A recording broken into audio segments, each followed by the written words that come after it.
Welcome to The Explainer. We're about to take one of the most famous stories in the Bible, the Tower of Babel, and turn it completely on its head. So let's dive in. This isn't just about one tower.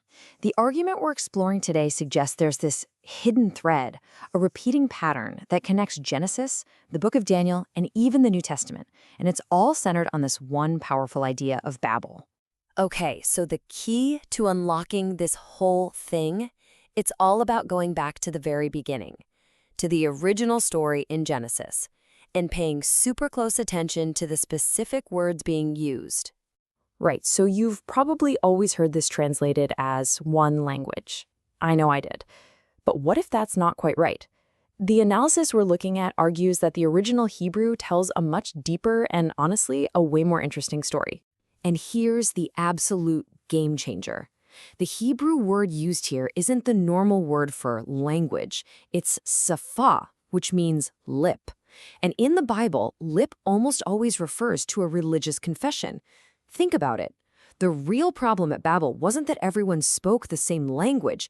It was that they were all being forced to confess the same man-made religion.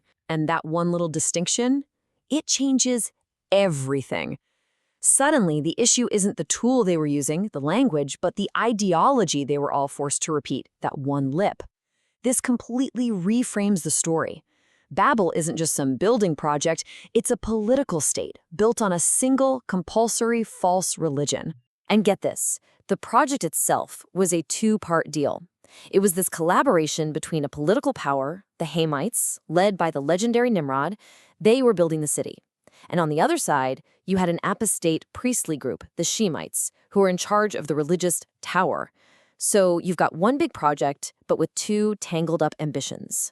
And just think about what they were trying to do. The materials they used, brick and tar, are the exact same materials used for Noah's Ark. Coincidence? Not a chance. They were literally building their own salvation, not from a flood, but from God's command to scatter and fill the earth. It was a counterfeit ark, a totally human project to create unity on their own terms. All right, so that's the template. Now let's jump forward a few centuries to the book of Daniel, because this is where we see the whole pattern pop up again, right in the heart of the Babylonian Empire. The first clue the author points to is the location. I mean, it's spelled out right there. When Nebuchadnezzar sacks Jerusalem, where does he take the captives? To the land of Shinar. The text is basically screaming at us, hey, we're back at the scene of the crime. This is Babel round 2. Okay, remember how the first Babel builders fired bricks? The idea was symbolic, right? They were forging unique people into one uniform block for their state project. Just hold that image in your mind for a second. Because in Daniel, that symbol becomes terrifyingly real. Nebuchadnezzar's fiery furnace, what is it? It's where you throw anyone who refuses to conform to the state religion, anyone who refuses to become another brick in his imperial wall. It's the exact same principle, just taken to a horrifying new level. And the parallels just keep stacking up. They're pretty incredible. The giant golden statue that everyone has to worship, that's the new religious tower. The king's arrogant boast about building Babylon the Great, that's the new cultural city. And once again, you have that same kind of unholy alliance. A pagan power, the Chaldeans, mixed with the captive religious group, the Israelites. Okay, so if the setup is a perfect mirror, what about the judgment? Well, guess what? God's judgment again goes right for the lip, this central understanding of the whole project, by introducing a whole new kind of confusion. And this is the moment. The writing on the wall at Belshazzar's feast. It's a language, a message that nobody can read. Not the wisest men, nobody. It's the second Babel's version of the confusion of tongues. And what happens right after? The empire falls. It's a direct echo. All right, that brings us to the third and final Babel, and this one is the most symbolic of all.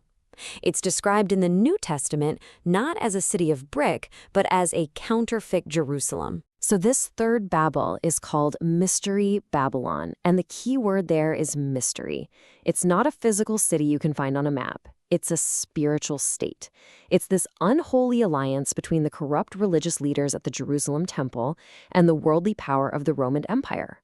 They're basically hijacking God's own holy city to build their own little kingdom. And this corrupt alliance hits its absolute peak when the priests use Caesar's authority to condemn Jesus. So what's the judgment on this final Babel? Well, it comes fast, at Pentecost. But this time, it's not just a judgment, it's a total, mind-blowing reversal of the original curse. And this, right here, is the incredible climax of the whole pattern. Pentecost isn't just some random miracle. It is the perfect, divine answer to the problem of Babel. Instead of confusing one false religion and scattering humanity, God flips the script. He unifies people from all over the world under one true confession, the story of Jesus, that is suddenly understood in all their different languages at the same time. So let's step back for a second. When you put all three of these events next to each other, what do you see?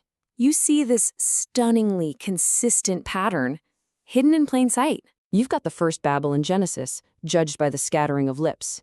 You've got the second Babel in Daniel, judged by that unreadable writing on the wall. And then you have the third mystery Babylon in Jerusalem, which is judged and totally reversed by the gift of tongues at Pentecost.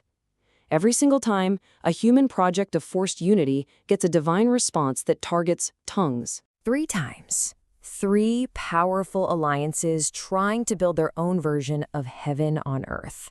So what's the big takeaway here? It's that the story of Babel is so much more than a one-off tale about an ancient tower.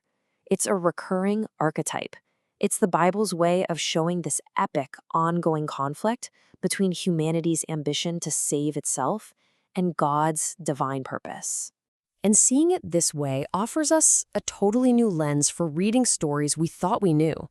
It transforms them from these isolated events into chapters of a single epic struggle. It shows us that beneath the surface, there's always this deeper, symbolic story being told. And that's really the thought I want to leave you with. If a pattern this deep and this consistent connects some of the Bible's most famous stories, what other patterns might be hiding there, right in plain sight, just waiting for us to find them?